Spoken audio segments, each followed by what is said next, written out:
The entire library of courses over at the Great Courses Plus are free for 1 month when you sign up. I'm a huge fan of their high-quality content. Let's face it, 2020 was a learning experience that we really had no choice about. So let's make 2021 a conscious learning experience with purpose. Head over to thegreatcoursesplus.com/brain and get your free month today. Life presents the toughest challenges. Every day you are faced with decisions that test your ability to express who you really want to be in this world. We're told to keep saying affirmations and keep thinking positively, but what do you do when that stuff doesn't work? Welcome to the Overwhelmed Brain, where you'll learn to make decisions that are right for you so that you can create the life you want now.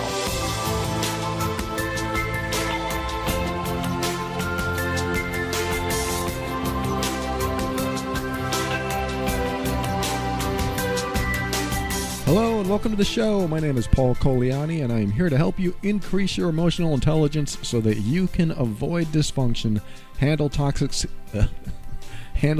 situations with grace and ease, and show up as your authentic self. Everything I talk about in this show is my personal opinion and is meant for informational and educational purposes only. Always consult a medical or psychological professional before making any changes that could affect your physical or mental health.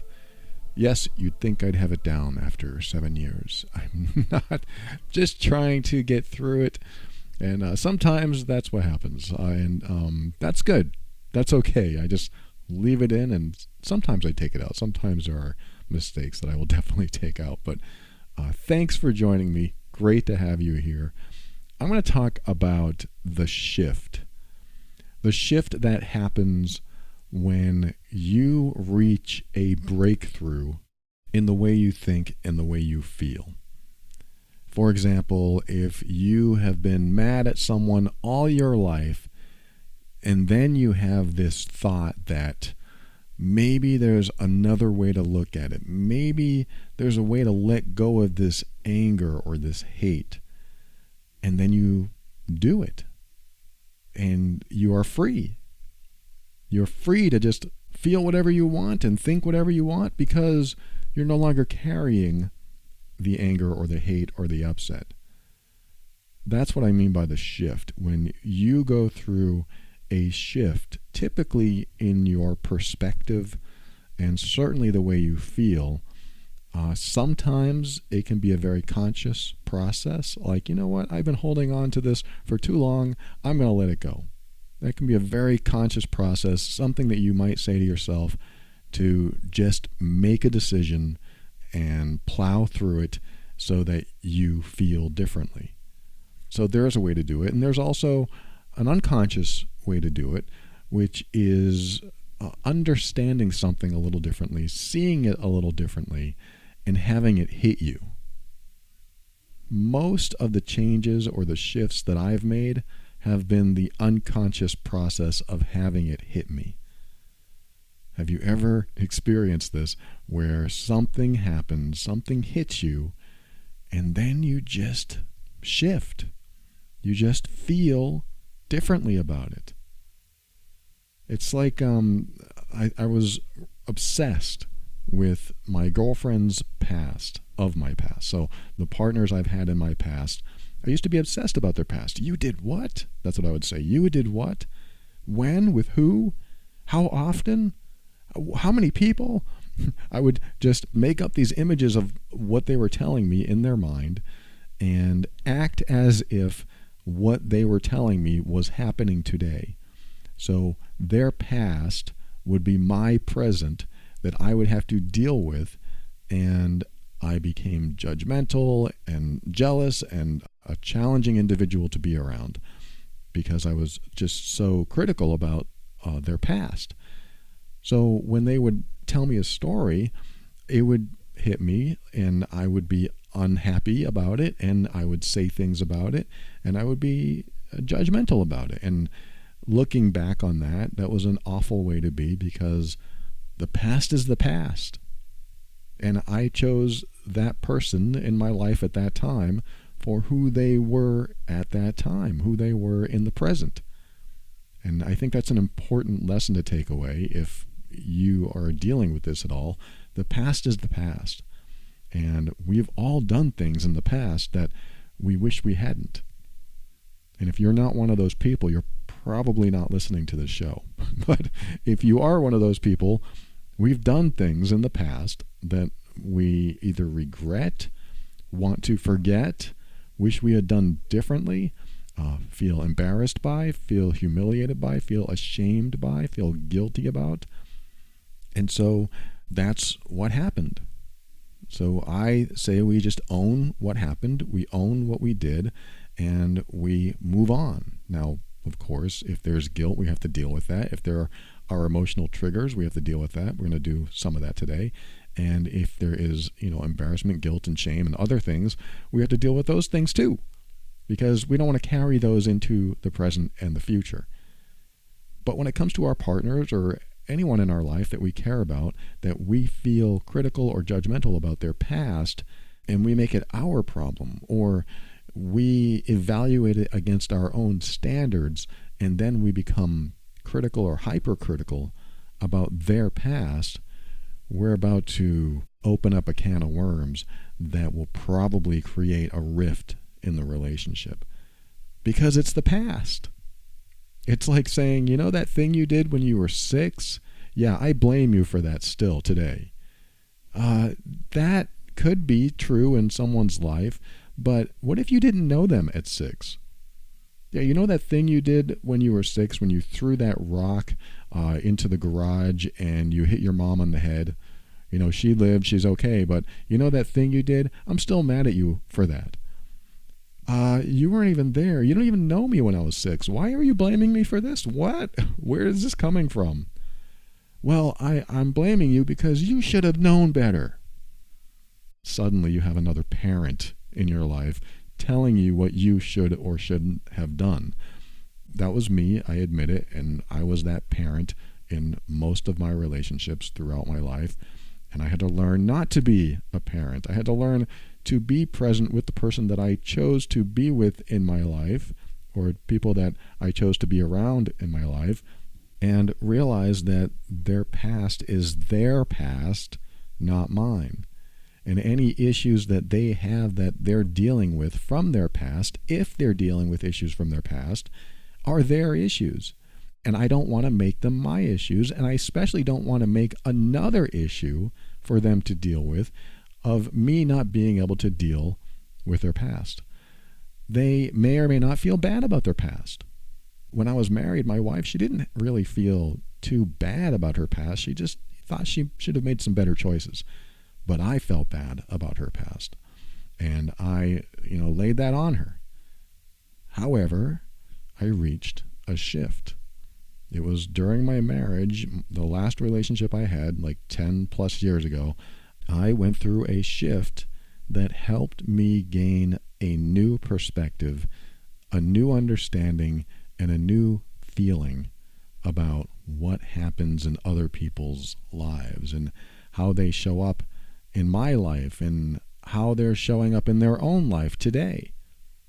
I was able to get past their past, get beyond what they told me about their past, and basically stop thinking about it. And even when I thought about it, I was no longer emotionally triggered by it. I know some people out there right now are asking, how the heck did you do that? Because I can't. That may not be you. And this episode may not necessarily focus on other people's pasts, but it is going to focus on our feeling about other people and what they do or did. What did somebody you care about do or are doing now that triggers you that really doesn't affect you? For example, let's just say that you hate rap music. I usually pick on country music. I'm going to pick on rap music, and I'm not saying rap is bad. I'm just saying it's open game for all music styles on this show. Let's just say that you don't like rap and your partner or somebody you care about loves rap, but when they listen to it around you, it just drives you crazy. So they go in their car and they listen in their car, and if you get upset that they're listening to rap in their car because you think they shouldn't listen to rap, That's the kind of stuff I'm talking about that might not really affect you at all, but you have a critical thought about it, or you're angry about it or upset in some way that they're doing something that is outside your standards or values or expectations, and it upsets you. So they have their own life, their own free will to do whatever they want, and it still upsets you.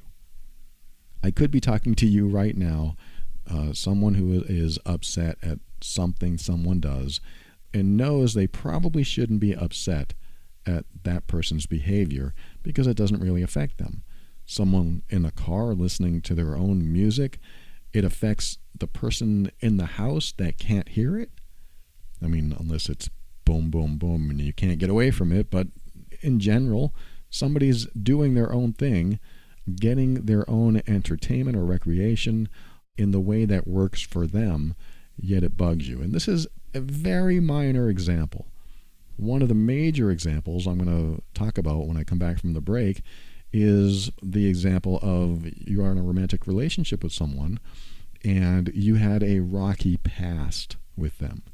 Rocky sense in the past that maybe you broke up and they dated another person and you didn't, and then you got back together and they were still talking to that person, and there was some question as to whether they were really seeing that person, and then you got back together and then there were some misunderstandings, or maybe they weren't misunderstandings at all, and then maybe you thought you had an agreement and commitment and an understanding of what the relationship was supposed to be, but it didn't turn out that way.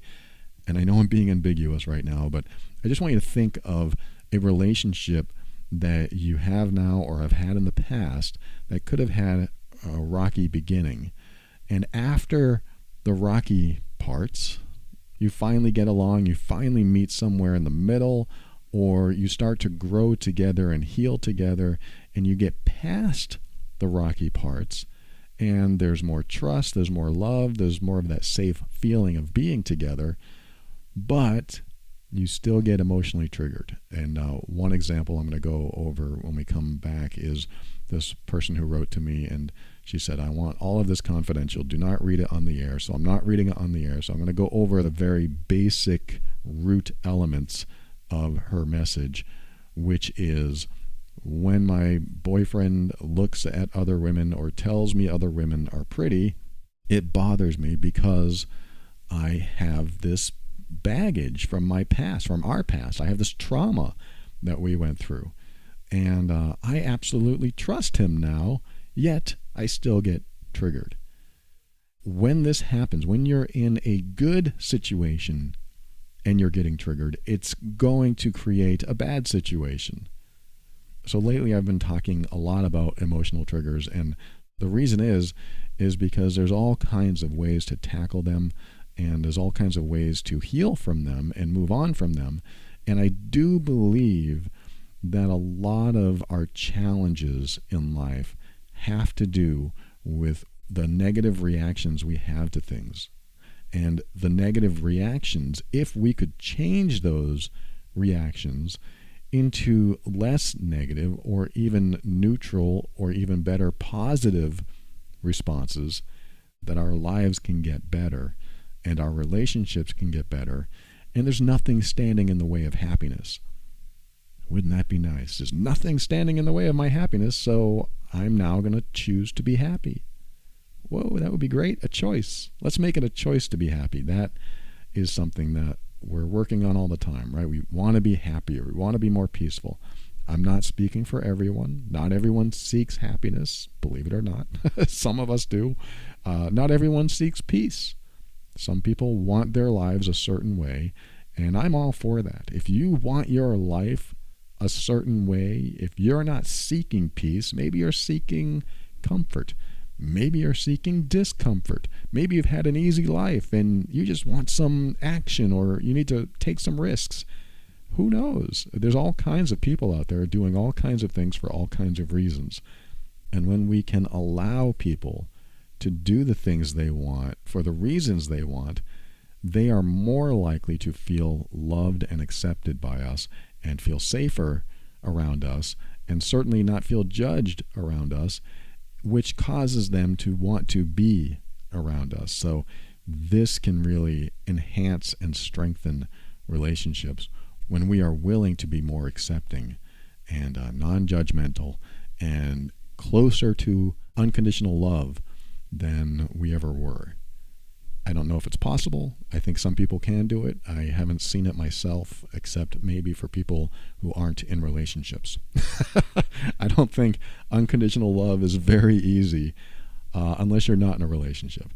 There could be unconditional love between a parent and a child. I think that it is possible.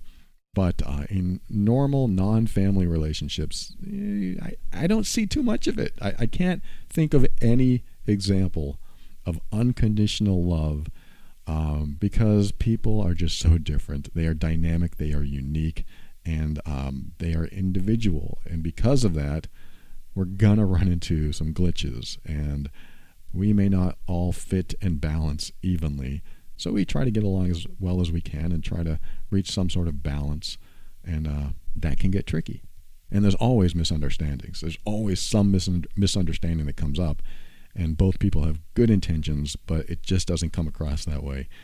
And so that can lead to all kinds of messes too. But when we come back, we're going to talk more about acceptance and learning to get past some of the lifelong emotional triggers. Sometimes we have some lifelong emotional triggers that really stop us from finding peace. And sometimes people don't deserve our triggers. Sometimes people don't deserve our reactions to what they have done or are doing. And that's especially prevalent in today's episode. So stick around. We'll be right back right after this.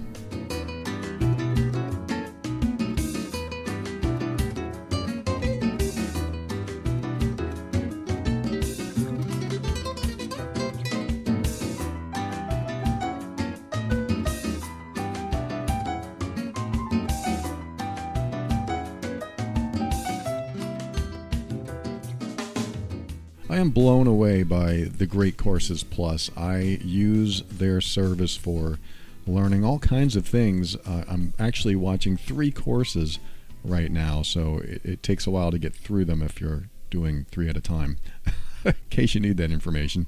The one I'm focused on now that I think goes right in alignment with this show is called Boosting Emotional Intelligence. There's so much in alignment with what I talk about here. It's well done, it's well produced. And the last thing I watched was pretty interesting. It was called The Guidelines for an Apology.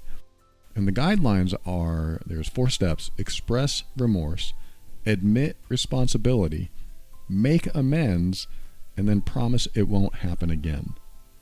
That's exactly what I talk about on my forgiveness episodes, on my episodes where there has been some sort of wrongdoing and you or they want to get past it. So you go through a series of steps, and I love steps.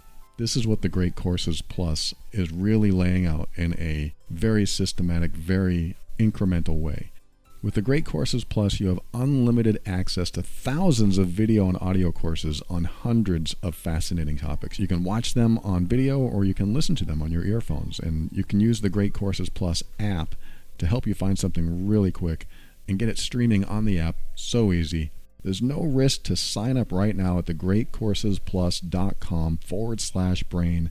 If you go to that address, thegreatcoursesplus.com/brain, you will get a free month of unlimited access. And I want to hear from you. If you sign up and you see all those free courses in there and you find something you like, tell me about it. Send me an email, paul@theoverwhelmedbrain.com. I would love to hear back to find out what interests you.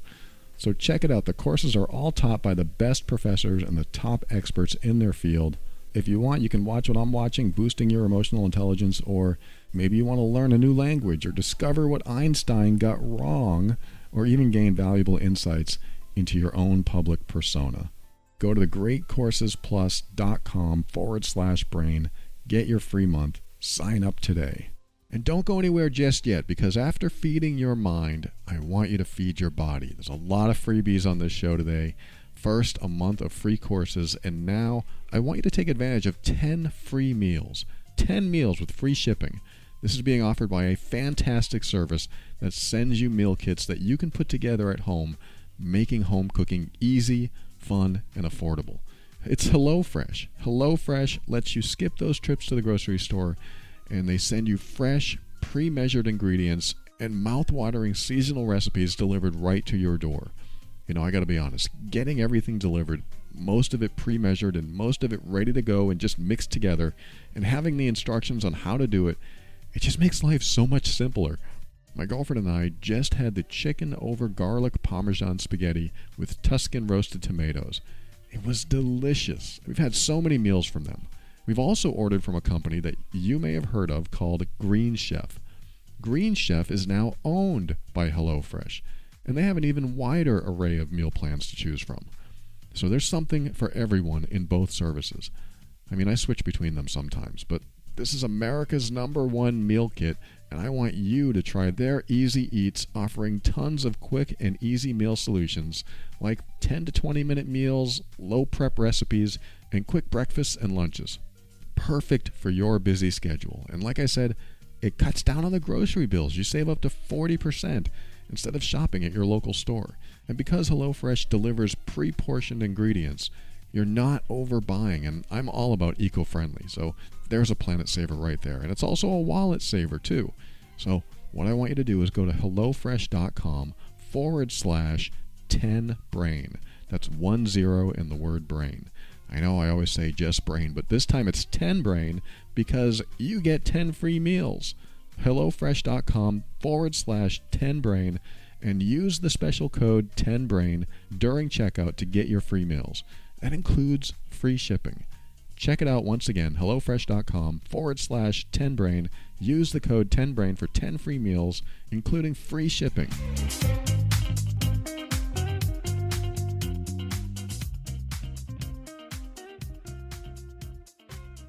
So in the last segment, I referenced an email that the person said she wants to keep confidential, but I'm going to read you I'm not going to read it to you. I'm going to give you two basic components of the email, which is my boyfriend did some things that I didn't like in the early part of our relationship, and it created some issues inside of me, and we had some arguments over it, and I had some problems with his behavior. And now he's a different person. He's become caring, supportive, and just great. And she goes on to say that this is really a great guy now. However, when he does behaviors that remind her of his old self, she gets emotionally triggered. She gets upset about things like looking at a pretty girl. And she said, all I really want to do is let all of this go so we can have a healthy relationship. She knows he's made mistakes, and she really has faith that he is a great man, and she wants to be with him, and she wants to get over these things so that they can grow stronger together. And she said, every time I act on a trigger, I'm so ashamed to have failed in my growth target and vomited my emotions onto him. Thanks for reading it. Any help would be appreciated. And yes, I've kept this very abstract, but you know what I mean. You know what I'm talking about here. There were problems in the relationship early on. They got through those problems, and now he's different. There's been some healing, but there's still some old baggage in there. There's trauma, and I might even call it PTSD, because when she sees behaviors that he did before that led to something bad, now these behaviors aren't bad at all, and they don't lead anywhere. And she knows this. She just can't feel unstuck. She's stuck. She's in this rut of this old pattern, and she can't stop the pattern. So I want to talk about that. When we have some sort of emotional trigger, emotional response to something that we believe we shouldn't have anymore, or we should have healed from by now, or we know it's hindering our progress either in our own life or in our relationship, yeah, it would be great to be able to get over it. Just like I could never get over my judgments about my wife when I was married. So I bring that in as my personal story and how I can relate to this, because anybody could have come along and said, why don't you just accept your wife? Why don't you just accept her for who she is? And I would have said, I do accept her for who she is. I just want her to change that behavior so that we can be happy. I'd make up something like that. And I would believe it. Back then, I did believe it. I believed that if she changed her behavior, we would be happy. I never put the onus of responsibility to accept her exactly the way she was, whether I liked it or not. If somebody said, you need to accept her for who she was no matter what, it still would have been hard. But if they said, you have no choice, you have to accept her for who she is and how she shows up in your life, and you have no choice about it, at first I wouldn't have believed them. But if I did, that actually might have pushed me a little further to acceptance or leaving. And this is sort of an ultimatum that you give to yourself, and I want to get into that in a moment. But one of the things that came to mind when I was reading this email, one of the things that she said is that her boyfriend would say something about another woman and say, wow, she's pretty. And that brought up an emotional trigger in her. Some past event causes her now to feel like when he is attracted to another woman, a fear rises up in her, or insecurity, or maybe she thinks that he's going down a bad road again. So that old PTSD kicks in. And she didn't tell me what his reaction was when she responds. I don't think she did. But I imagine that she probably gets upset. Maybe she goes silent. Maybe she doesn't know how to process it. Maybe she gets mad. Maybe she tells him, I don't want you looking at other women. It makes me feel insecure. There could be a number of directions that a conversation like that could go.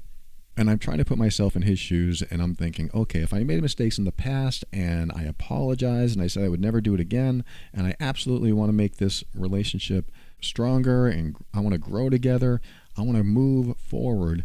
And we had gone through a lot of healing, and I really believed we got to that point. The first thing I'm going to realize is that she may still have some triggers. And so as the man in this example, I'm going to say, okay, she may still get triggered. So what I want to do is say, okay, you're having some feelings about that. Go ahead and lay it on me. Share what's on your mind with me. And I don't know if that's happening in her life, but I hope it is, because if it is, this allows her to not keep things bottled up.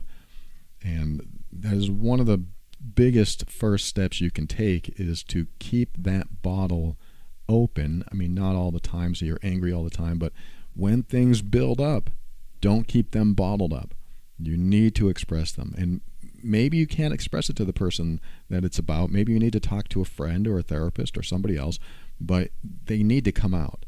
They need to be expressed, because what will happen is that you release the energy that's building up. Sometimes there's a strong negative emotional energy building up, and if it's not released, it will come out in other ways. So open the bottle and release that emotional energy, and hopefully you're with someone that when it's about them, that you can share it with them and they will listen. If he can say, wow, you're still having feelings about this, I completely understand, go ahead and share with me what's going on in your mind. And she might say, I hate when you do that and I get so angry. And he has to be in a very loving, almost unconditionally loving and supportive and non-judgmental place to be able to say, I get it, you're upset. Please, what else do you want to share with me? Absolutely, go ahead and share it with me. And just be the receiver. Don't lash back, don't deny, don't resist. Just let her speak. Let that energy come flowing forward. Don't build a dam, don't build a wall. Just let it come out. And you do have to be a special person to be able to hear that come your way and feel that come your way. But if you allow that to come out, eventually it will become exhausted. This is one of the wonderful things about letting someone vent and release to you, because they're able to get to the point where they may be able to let it go. Whereas if you resist someone like this, or you resist someone's words, that what it'll end up doing is having them rebottle it back up. So they're venting, they're upset, they're crying, and you're allowing it to happen, and their bottle is getting more and more empty. But then you get mad and say, what? That's not what happened, and you misunderstand, and I can't believe you said that again. You brought that up again. What are they going to do? They're either going to get angrier or rebottle it back up. If they're a bottler or repressor, they're going to bottle it back up. And then it goes back in there and it starts to build again. This is the tough part because we're going to hear things we don't want to hear. So I think that's a great first step. It's not necessarily a suggestion or advice for her. I'm just throwing that out there for anyone in that position that's on the receiving end of this and they want to get past it. I think one of the most important first steps is allowing someone to vent and express to the point where they're almost exhausted. Like you can ask them, well, is there anything else you want to share about that? And they should have released so much that they'll say, I can't think of anything else that I want to say about that. And when that happens, it's great to give them the response, thank you for sharing that. Thank you for saying all of that.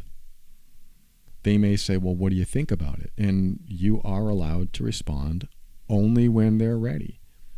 And I would also respond in a very humble way. But you are also allowed to vent and express yourself. But it's got to be a balanced reciprocation.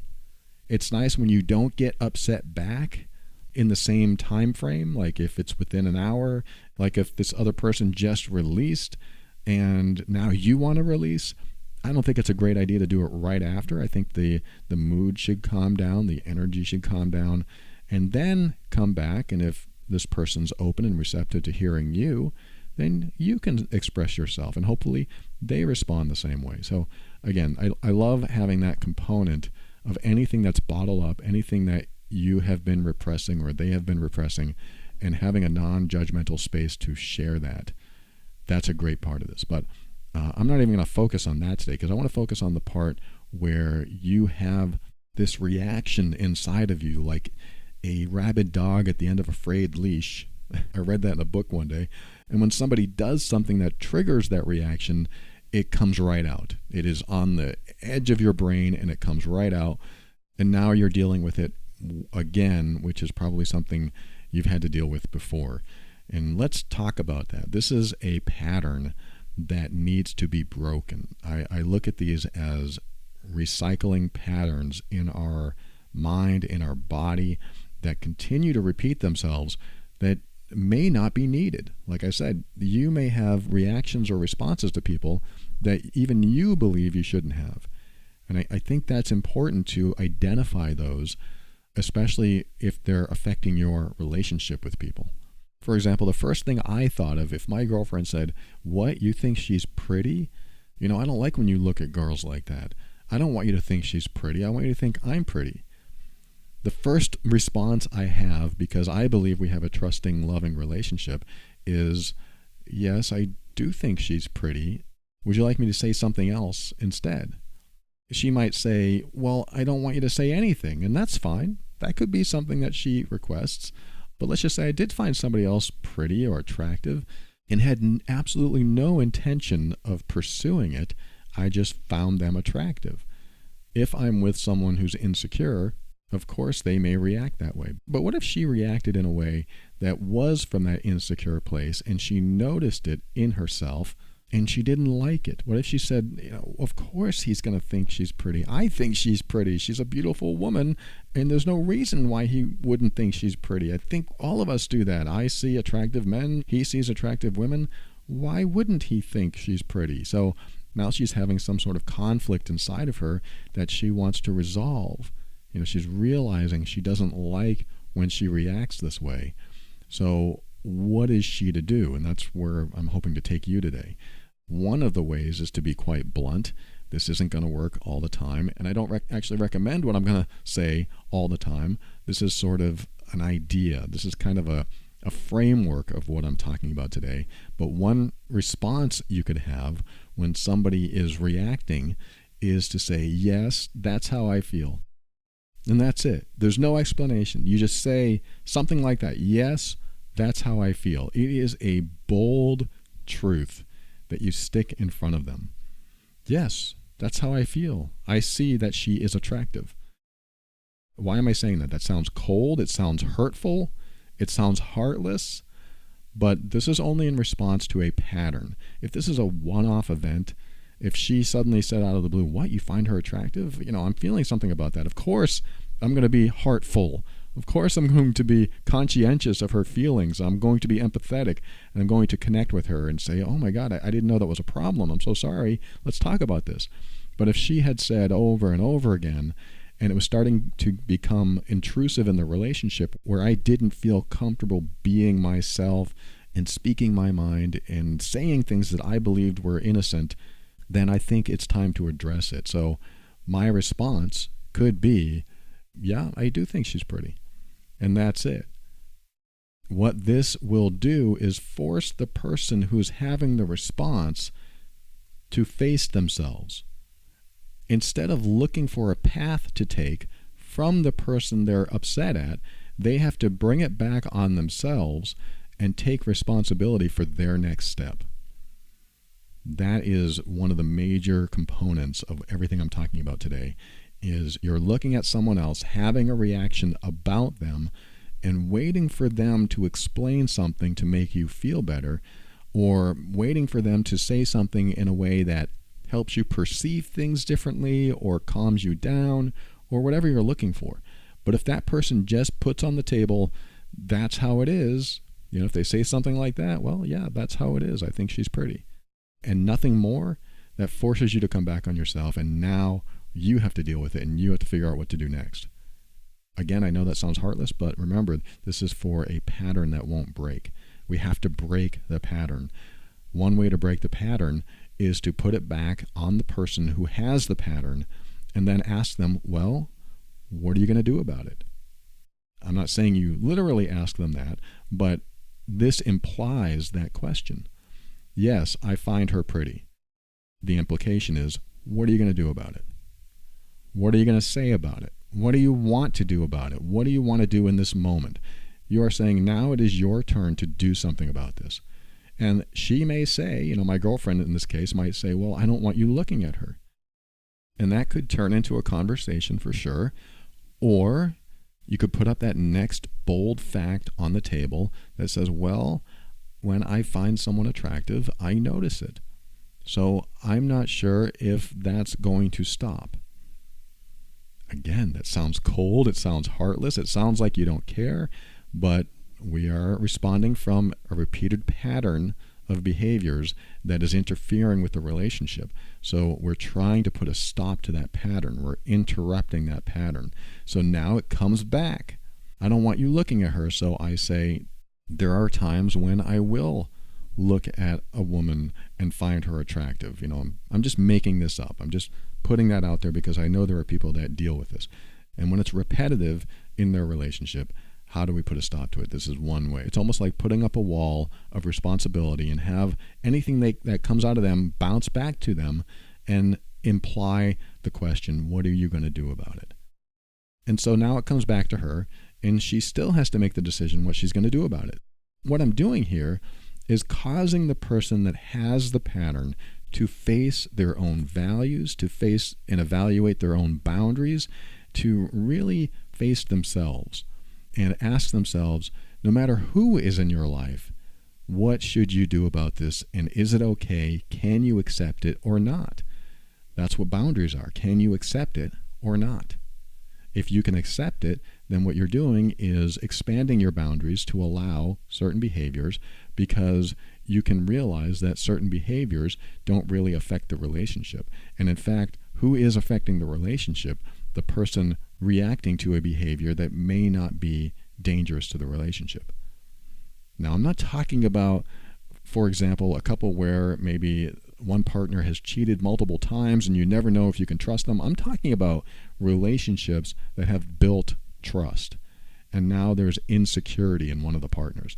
If there's built solid trust in the relationship and one of the partners is still having emotional triggers, and this could be a romantic or family or friend relationship, and if there's a person that still gets triggered and there's trust, and that person that's getting triggered says, I don't want to have these triggers, that's what I'm talking about. So I'm just reiterating that just in case somebody's listening and going, what? What if somebody has cheated multiple times and they're not sure if they can trust them? No, it has to be built on trust. There has to have been some healing, just like in this person's email. He's a great guy. He's so much different now, and he shows up the way I want him to show up. And I know this is my problem. So this is what I'm addressing. Her challenge. And her challenge is I keep having this reaction. So part of the framework of my response here is to face it yourself as if it's your problem and the other person will never, ever change. There's another component of this. You have to face and accept that the other person will never, ever change. This is another version of that wall that has to bounce back onto you and put the onus of responsibility of the next step on you. If you know that person over there will never, ever change, guess who has to take the next step? Guess who has to make the next decision? That is absolutely you. And if you're having responses and reactions to something that keeps happening in the relationship that isn't really disastrous or terrible, it's just your response to it that is causing an issue, then the onus of responsibility is on you, which means there's nothing that they can do to fix what's happening inside of you. I mean, look at it this way. Even if they did exactly what you wanted them to do you not think there won't be resentment that builds up in them because now they can't be themselves? I think that's an important consideration. If my girlfriend started smoking and I don't like the smell of smoke, and she didn't want to stop and I wanted her to stop, I could keep complaining about it. I could say, I can't believe you're doing this. This is terrible. Will you please stop? She may stop, but she may still want to do it, so she hides it. Now we have some little deceptions going on in the relationship, and she's hiding things from me, and we can't be honest with each other anymore because if she's honest that she smoked outside and I didn't know about it, and I'll get upset, then the only choice I haven't considered yet is pointing back at myself and asking myself, well, what am I going to do with someone who smokes? Do I want to be with someone who smokes?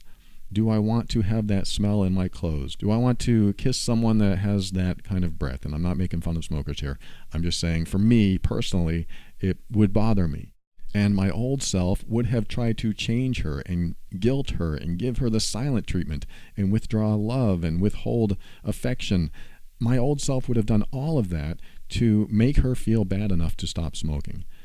That is emotional abuse. I don't want to do that anymore. So what I do now is I put that proverbial wall in front of me, which bounces back all the responsibility of change onto me. I was throwing it all at her before, but the wall of responsibility comes up, it bounces back onto me, and then I have to make the next decision, not her. That means I have to accept that she's never going to change, she'll always want to smoke, and I have to decide if I want to be with a smoker. That's really what it comes down to. And that decision has to include accepting her for who she is, accepting her behaviors, accepting that she wants to smoke. She wants to make that decision, and I have no right to change that decision. I have no say in it. Now, if we had kids and she was smoking around the kids, I would probably have a say in it. But we don't have kids, so this would be an easier decision because of that, but it's still a hard decision. So it comes back to me, and I ask myself, okay, I am in a relationship with this person. What do I want in a relationship? Do I want to be with a person that does this behavior? Can I accept her knowing she will never change? And then the big one is more of a statement. If I can't accept her, then I should leave. This is the moment of shift. This is the moment where you force yourself to be in a position where you have to make a decision that changes your life. And the reason you put yourself there is what I already talked about in the last segment. The reason you put yourself there is to force yourself to consider things that you did not previously consider, which causes you to think differently, probably for the first time. When I was married and we separated and I still couldn't get past my own judgment issues, I remember saying to myself, I can't accept her behavior, so she needs to change. I remember saying this. And then out of the blue, I said, but what if she doesn't? What if she never, ever changes? What if I have to live with this behavior forever? Am I willing to leave the relationship? Or I said something like that. I have to leave because I won't be able to accept it. And it was important that I understood that I could put my inability to accept her for the way she is on her, which gives her grief, or my inability to accept her on me, which causes me to make a decision for myself. And that decision could either be accept her for who she is or leave. And I gave myself that ultimatum. And when I told myself I can't accept her behavior, so I guess I'll have to leave. In that moment, I faced a reality I didn't want to be true. And because that reality was so impactful, it was so in my face, and leaving her would have been life-changing, suddenly my personal reality of not accepting her shifted into accepting her. That was the result of the ultimatum that I made to myself. Either I'm going to stay and accept or I'm going to leave. And when I made that ultimatum, that's when the shift occurred. And I believe that shift can happen to any of us when we put any scary choice on the table and then commit to the choice that we make, which means moving forward with that commitment and finding out what happens when you do. When I said to myself, I can't accept her behavior, so I have to leave, and I meant it, my brain melted. I mean, I felt so weird. It shifted me in the sense that I realized that I had never considered that I had to change in order for her behavior to stop bothering me. And because I realized that I had to change, I finally took responsibility for what I wanted in my life, and I evaluated what was most important to me. I evaluated my values. That evaluation led to a discovery that I actually wanted to stay married and I wanted to stay with her. I mean, I believed I felt that way before, but that overpowered my judgments. It overpowered my wanting to change her, because the alternative was leaving the marriage, and the thought of losing her overrode my lack of acceptance for her. And I realized that having her in my life was more important than being bothered by her behavior. In other words, the behavior that she did that I didn't like, it became insignificant when I knew the alternative was not having her at all. That is a major reframe. That is a powerful way to shift your perspective. In fact, let me take you through an exercise. I want to take you through this process to help you make this shift, because I can talk about this till I'm blue in the face, but until you experience the shift yourself, it's going to be difficult to maybe grasp fully. You may be able to do this on your own, but I'm going to give you a process that may be able to help you make this shift. And it has to do with the framework that I've already set up, which is the ultimatum. And we're going to take this to the extreme. So I just want you to be mentally and emotionally prepared. We're going to take this a little bit to the extreme. So just be mentally prepared, be calm as we go through this, but at the same time, understanding that I'm going to push you over the ledge a little bit. I'm going to hold on to your hand the whole time, but you're going to be looking down this very, very deep ledge, and it's going to be a little scary if you are able to play full on with me. So let's do this right now. And you may not want to do this while you're driving. So turn this off until you get to work or you get home or wherever you're going. And when you get there, let's do this. First thing I want you to do is think of someone that you care about that triggers you in some way.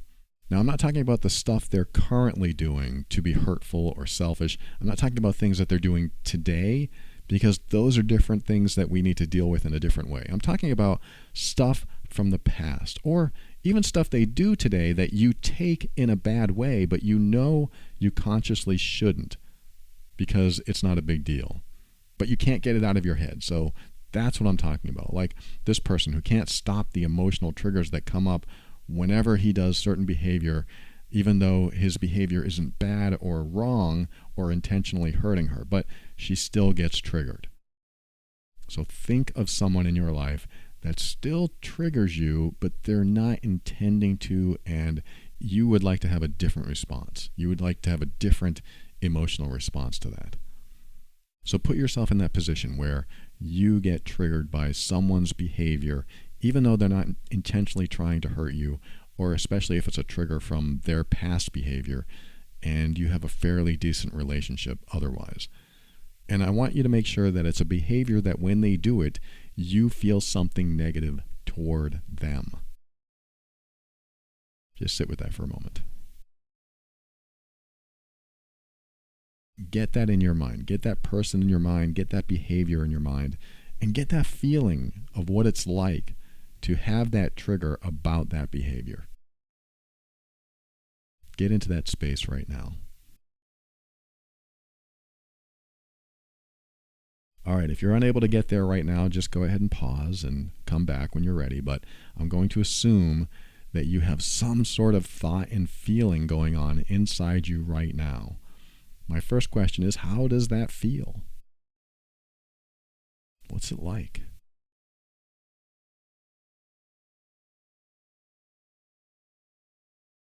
I'm going to assume at minimum it's unpleasant.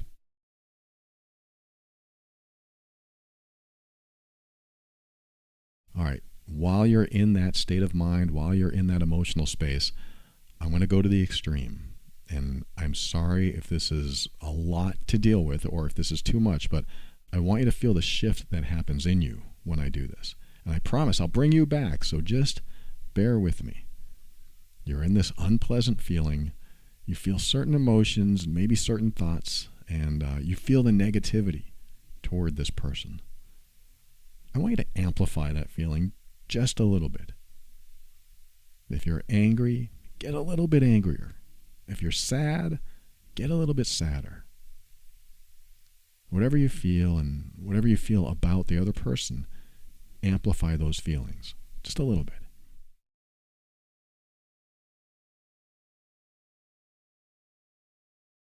Again, I'm holding your hand.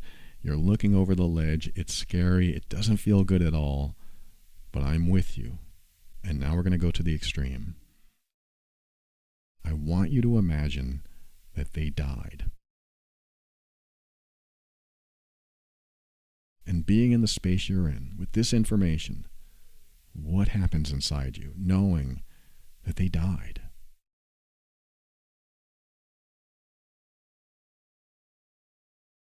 What changes in you? What shifts for you? What happened to all the thoughts and feelings that you had toward them?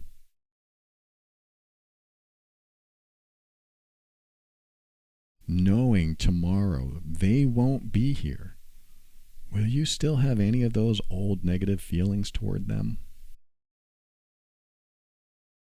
Remembering what they used to do to trigger you, do those behaviors still have an effect on you, or will those old triggers disappear now that they are not there to do those behaviors anymore?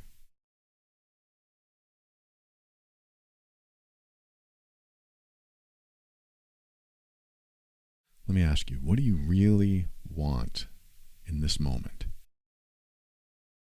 What do you want? Do you want them to come back? Do you wish things could have gone differently? Do you wish you could have been different before they left? Just sit with that for a moment.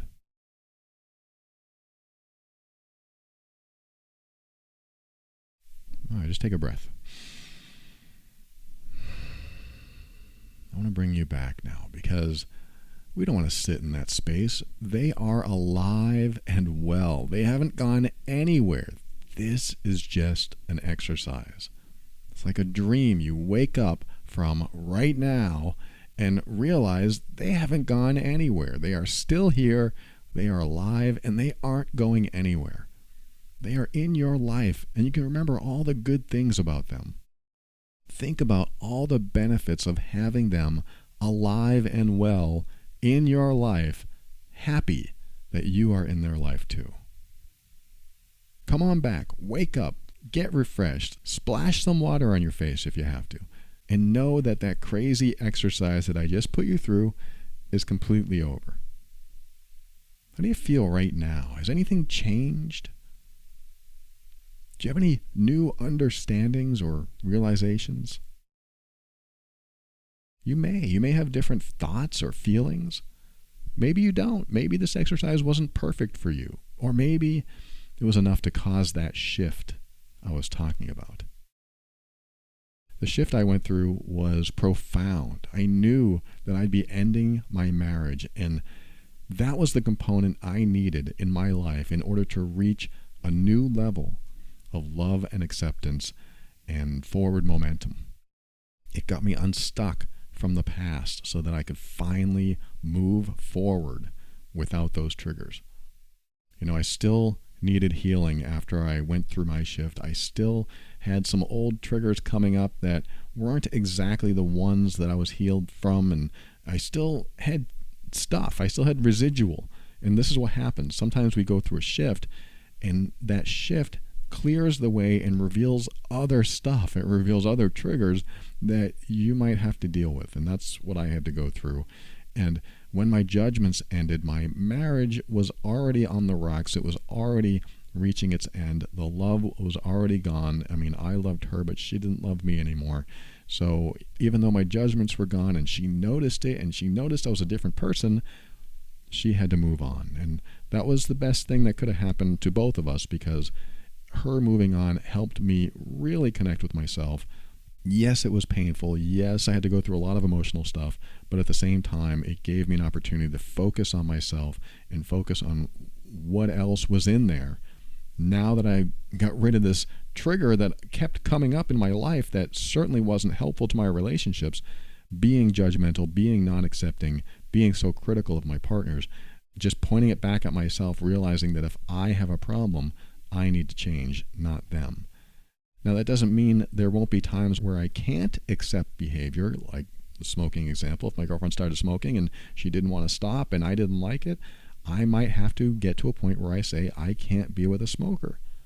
And that would be my choice, honoring myself, in alignment with my values, in alignment with my boundaries, and just something that I didn't want to expose myself to every day. So even though I still care for her and I love her, accepting her and letting her be is part of loving her. It's part of allowing that person to be the individual they are, even if they choose to do things that you don't like or you don't agree with. And so I tell you this extreme example, and I do apologize if this took you in a dark place, but I'm bringing you back. I want you to be in a lighter place, and I definitely want you to get past any of these emotional triggers that are still in there, especially ones that don't serve you and don't serve the relationships that you're in, because when you have responses that aren't helpful and they're only a hindrance and they only cause problems, especially in your life but also in their life, then we need to do something about it so that we can get past it and move beyond. The process I just walked you through was an example of an ultimatum where you have no choice. And that's why I went so extreme with it, because if you know someone is not going to be here tomorrow, you have no choice but to accept that. There's no choice, which causes you to make decisions, to think differently, feel differently, see things a different way. It is the most powerful reframe you can do, and I believe it can be very helpful if you're looking for a shift. I hope you found one today, and if not, maybe this is an exercise you can try when you're not listening to me. You can do it on your own, while you're meditating, while you're alone in nature or alone in your room or alone in your car, wherever you are. This can be very helpful. I've used it several times in my life, and I've talked about it on this show before too.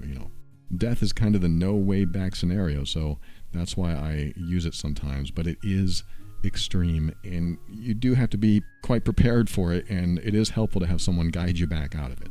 So I'm glad I got to connect with you today. I hope this was helpful. When we come back, I'm going to say my thank yous and my goodbyes and my final words right after this.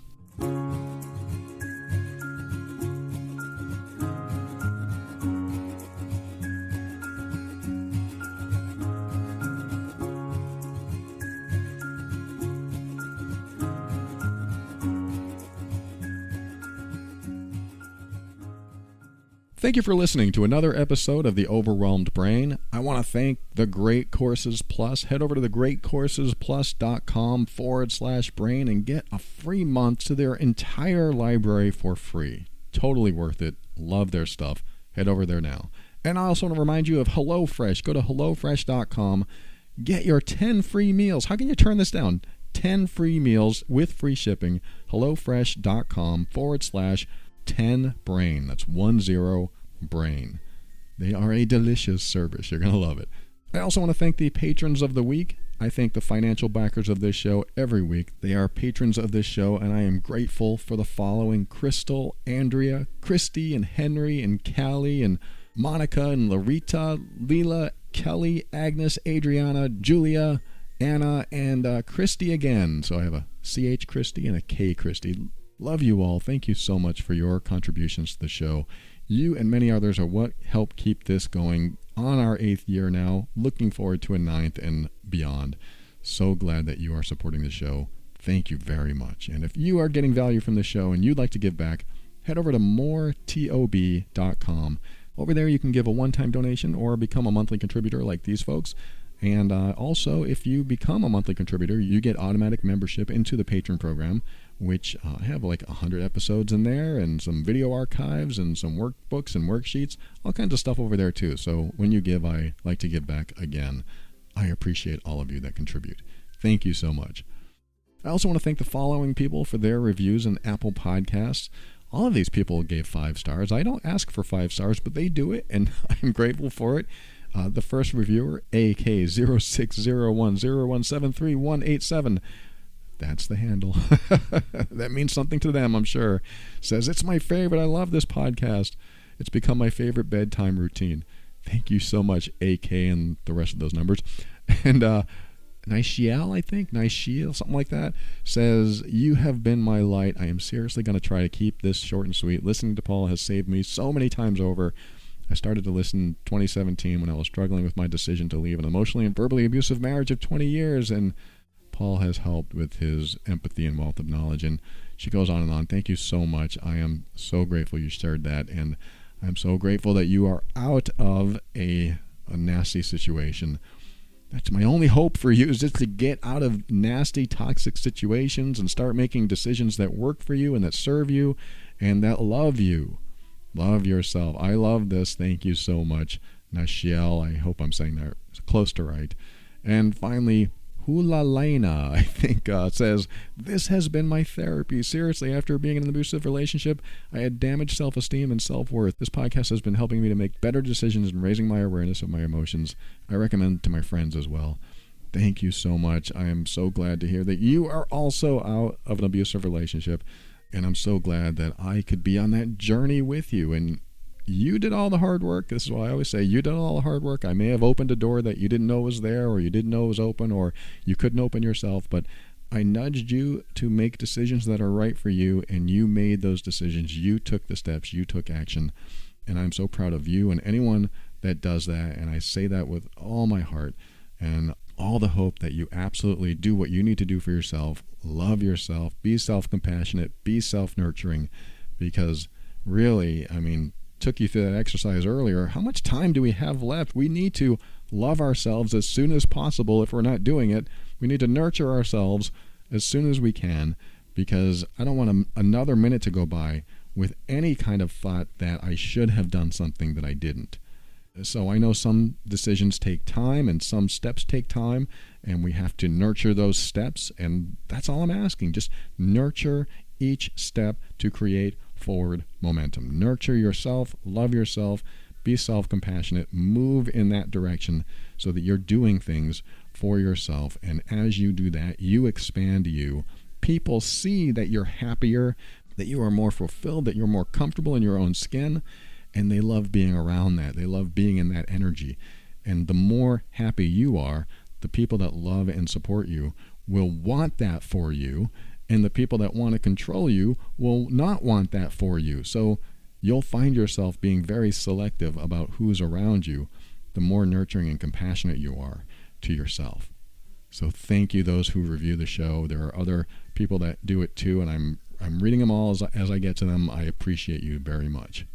And speaking of toxic relationships, or at minimum difficult relationships, I just came out with an episode in Love and Abuse over at loveandabuse.com. If you haven't heard about that, that is my other podcast. It is about emotionally abusive relationships, also controlling, manipulative, and deceptive relationships, where there is a challenge connecting and communicating in your relationship, and perhaps there's behavior going on that you'd like to change.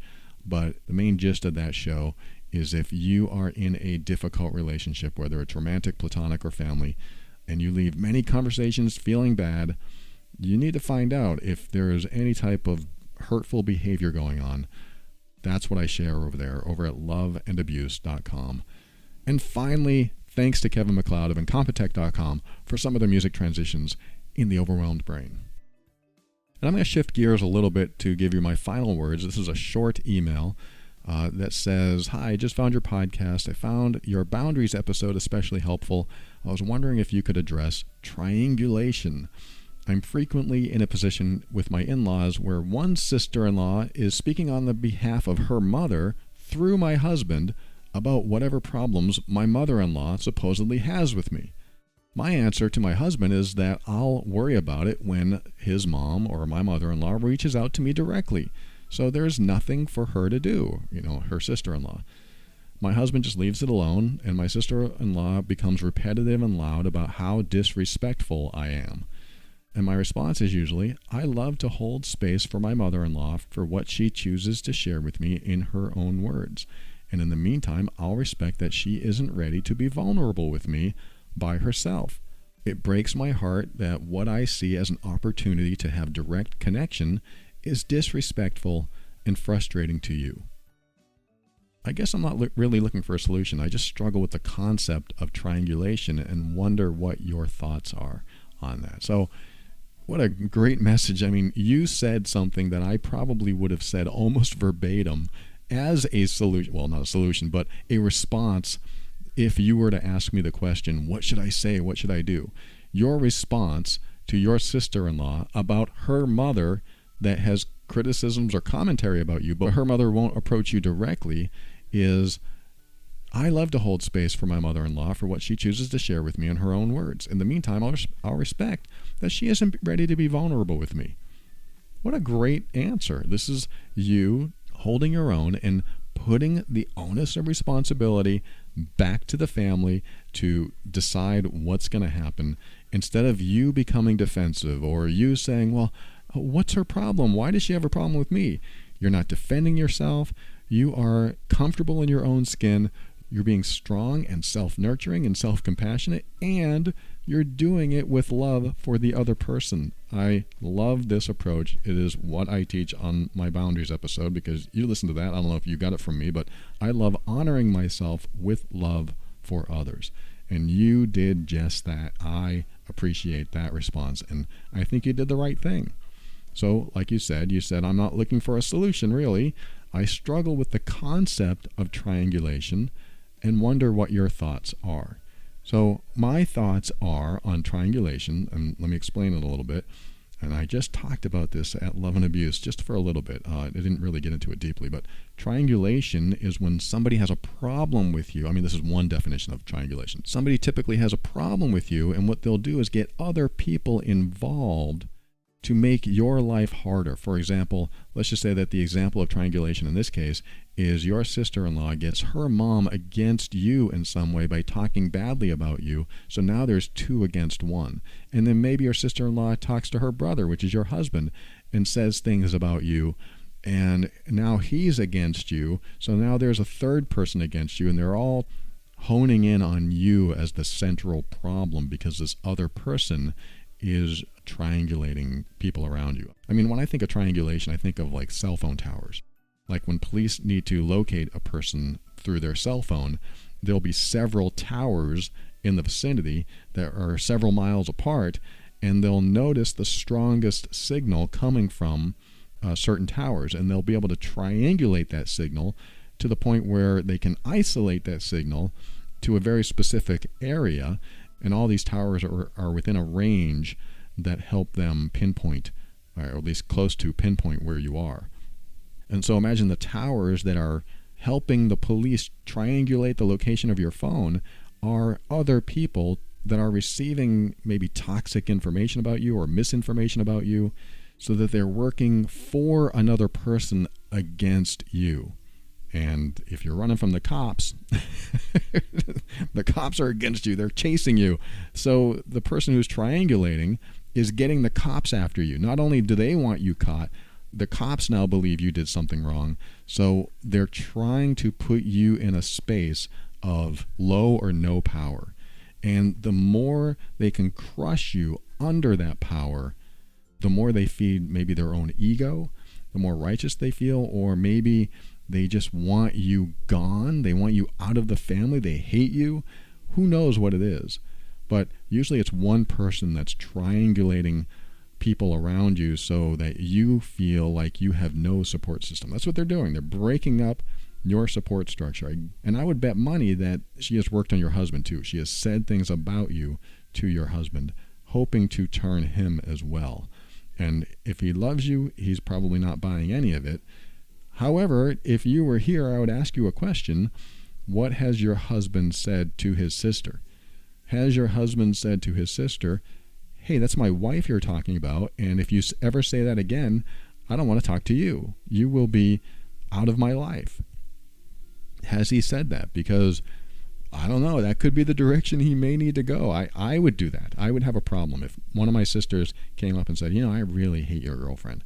I think she's bad for you, and she's a troublemaker, and she has problems, and I would be like, whoa, what are you saying here? And, I would ask what they mean first. I would want them to elaborate. And then I would get the facts, and I might even get them all in a room together. But I certainly wouldn't tolerate them talking about someone that I love, that I want in my life, that I'll probably be spending the rest of my life with in that bad tone. And I probably wouldn't accept it. And I would probably say, look, that's my girlfriend you're talking about, and if you have a problem with her, you have a problem with me. So let's discuss this, and let's get some closure on it. And if you can't get past it, then she's going to take a priority in my life, and you won't. That's harsh. Again, sometimes I'm harsh, but it's tough love. I would want a good relationship with this family member, but at the same time, I'm not going to sit there and tolerate anyone talking badly about someone that I've chosen in my life, that I love in my life, and they have a problem with her. Now, if it's a legitimate problem, of course I'm going to listen to it. Of course I'm going to figure something out and maybe talk to my girlfriend about it. Maybe my girlfriend does have an issue that needs to be addressed. But if it's just petty stuff and it's just because one of my family doesn't like her, then they need to get over it. And that's when I step in and go, you need to back off, or else, this isn't gonna happen. I'm going to just take you out of my life, because that's not going to happen. So I don't know if your husband's on board with that, or if he needs to be. I don't know if you care.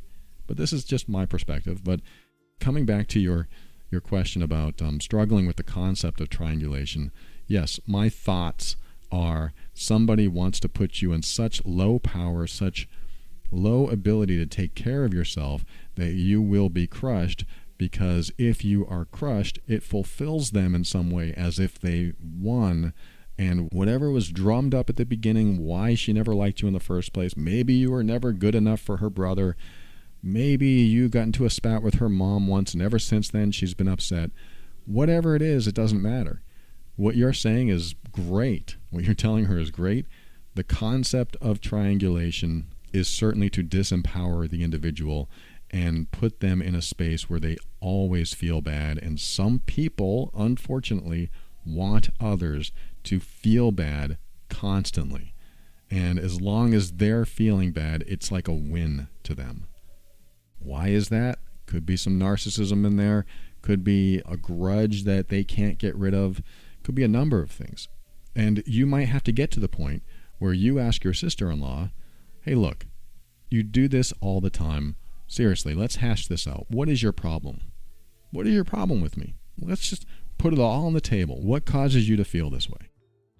See what she says. And she may have a lot to say or nothing to say. Maybe she'll say, oh, nothing. It's not me. It's my mom. Maybe she'll do that. Maybe she's sneaky and doesn't want to be forthcoming with how she feels about it. Who knows? I do know that some people, when they are initially rubbed the wrong way, some people never let things go. Ever. You could change the channel when they're watching their favorite TV show and it's just a tiny little, hey, what are you doing? And then you turn it back and it's no big deal at the time, but they hold on to it forever. They hold on to that one moment forever, and they think you are what they step in when they go outside. They think you are the bottom of the barrel. They have no use for you because you didn't do exactly what they wanted you to do, or you did something that you should have known was against them. And that's their baggage. That's their toxicity that they're carrying around with them, that they believe the world should conform to them. And when they have no control over people, those people are terrible people. And there's nothing you could do about that. Some people just want you to feel bad because it makes them feel good. And it makes them feel powerful. It makes them feel like they have some control in their life. Because if you're feeling good and they're not feeling good, that means they're either losing control or somebody has it better than them. I think people like that need help. I think people like that probably need to talk to someone, and they probably do need to start healing in some way, shape, or form. Maybe some old trauma, maybe some childhood stuff. Who knows? I mean, you could actually have fun with this a little bit. I shouldn't say this, not fun. It's just, you could experiment, I should say, a little bit. You could experiment in a way where the next time she does this, you treat it as if it were brand new. Like she's an employee coming into your office, you're the boss, and she tells you about this other employee, her mom, has a problem with you. And so as the boss, you want to take care of problems as soon as possible. You want to get closure as soon as possible. You don't want to leave things out there continuing to linger and fester. So what you're going to do is get the mom on the phone and do a 3-way call right now. What? That's what she thinks? Well, let's get her in the office right now. Let's all have a conversation about it. It might put your sister-in-law in a weird place, like, I got to talk to her first. That's okay. Let's just talk about it right now. So Mary here says that you have an issue with this. Let's talk about that. And then you just try to settle it. And maybe it'll turn into an argument. Maybe it'll turn into something completely different. But what you're doing is you're putting your sister-in-law on the spot that when she says something, you're going to address it right away. You're not going to turn it into drama. You're not going to turn it into defending yourself. You're just going to turn it into a challenge that needs to be resolved, and the best people to resolve it are all the people involved with it. And that could be your experiment, because people who cause trouble and stir the pot really want you to have an emotional reaction. But if instead you took steps to solve the problem as soon as possible and make her realize that when she brings a problem to you, you're going to want to solve it right away, it makes your sister-in-law realize that everything she brings to you is going to be faced directly head-on, and that might make your sister-in-law so uncomfortable that she never brings problems to you again. This is great with people who triangulate, is making them responsible, bringing everyone into the room, hashing it out, and showing them that you're not going to be intimidated, because it's not about intimidation. It's about solving this challenge and getting past it so everyone can get along again. And people who triangulate often make stuff up too. So if she's making stuff up and her mom's not really saying the things that she's saying, getting her mom involved is going to make your sister-in-law really uncomfortable. So that would be an interesting experiment. So that's all I have to say about that. It's sad that you have to go through this, and I hope your husband's on your side, and I hope he doesn't tolerate his sister's bad behavior. That's just not right. At the same time, I know how challenging family can be. So thank you so much for writing this, and just make sure that you keep an open mind. That helps you step into your power and be firm in your decisions and actions so that you can create the life you want. Always take steps to grow and evolve. You are powerful beyond measure. And above all, and this is something I absolutely know to be true about you, you are amazing.